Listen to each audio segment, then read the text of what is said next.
Two Americans overseas were convicted in controversial court cases watched closely here and around the world.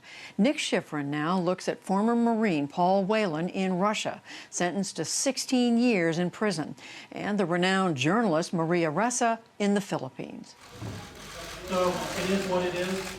Today, a defeated Paul Whelan listened from a glass cage to what his lawyer called a sentence without evidence and a judgment without translation. Nothing's translated, Your Honor. I don't know what you said. Outside the courthouse, U.S. Ambassador to Russia John Sullivan called Whelan's trial a sham. It's a mockery of justice. If they can do this to Paul, they can do this to anyone. Whelan is a former police officer and Marine who loved to travel. He was arrested in Moscow in December 2018 and accused of spying, a charge he has consistently denied. He turned 50 and spent more than 500 days in prison and has made his case through bars and jostling journalists. Russia says it caught James Bond on a spy mission. In reality, they abducted Mr. Bean on holiday. I'm the victim of an assault by a prison agent, and that's something that you need to cover. David Whelan is Paul's twin brother. Do you believe that your brother has gotten a fair trial? Paul has been given a terrible deal with the Russian system, both from being entrapped at the very beginning, not being able to have translated evidence, not being able to have his witnesses appear.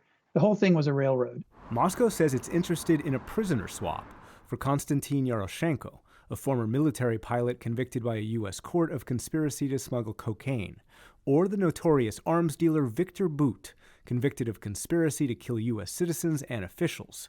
Last November, senior U.S. State Department official Julie Fisher rejected the swap. There is no need to discuss a swap, particularly for someone who was a convicted criminal. I don't think it's ever been a question that that was what he was being held for.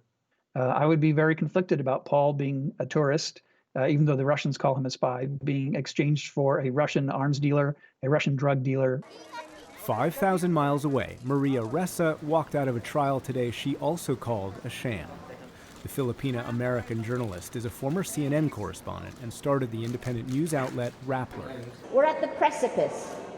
If we fall over, we're no longer a democracy. Are we a democracy or not? Let us do our jobs. There will be no let up in this campaign.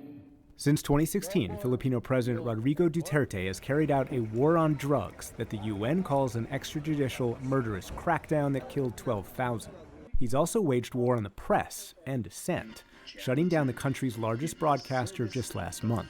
Rappler repeatedly criticized Duterte and linked a prominent businessman to illegal drugs. Even though Ressa didn't edit that article, and even though it was published 8 years ago, she could face 6 years in prison. Are we going to lose freedom of the press? Will it be death by 1,000 cuts? Or are we going to hold the line so that we protect the rights that are enshrined in our Constitution? It looks like a targeted attack on a single journalist who has been written a lot of, or done a lot of highly critical coverage of the Duterte administration. That is a threat to every journalist in the country. Stephen Butler is the Asia coordinator for the Committee to Protect Journalists. He says the threat to journalism in Asia goes well beyond the Philippines. Many governments have activated anti-terror laws or libel laws, fake news laws. So this is part of a broad trend that has forced press freedom further into retreat from what we have seen in recent years.